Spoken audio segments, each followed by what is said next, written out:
One of the things that used to go on in 770 in the Chofs was that Rebbe Shmuel Levitin used to give a shir in Tanya once a week for a half hour. Thursday night from 9 to 9:30, he would give a shir in Tanya.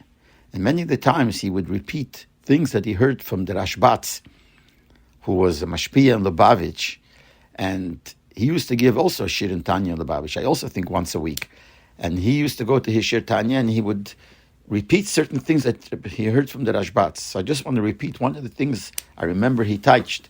The Rashbatz, when he was learning the first Perek of Tanya, where the Alter Rebbe brings that B'yeder Yid, every Yid, Echad Tzadik v'Echad Roshe has shtei neshames, has two neshames, and then the Alter Rebbe says shehein shtei nefoshes, which are two nefoshes, and nefesh achas, one is from Klip of Sitrach, which is a nefesh habamis, and then the second one is the nefesh elokis.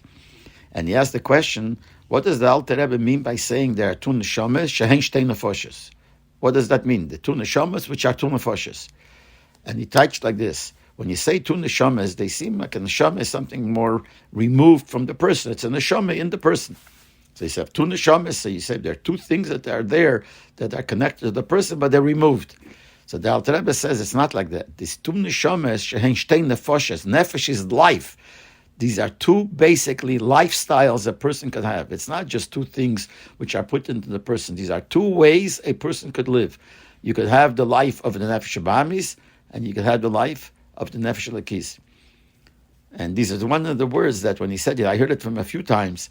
So that stuck in my mind that this is an interesting way to touch that the Alter Rebbe is in the beginning of the first Perek of Tanya is already telling you that these two are two ways of life a Yid could live, the life of a nefesh elokis or the life of the nefesh habamis.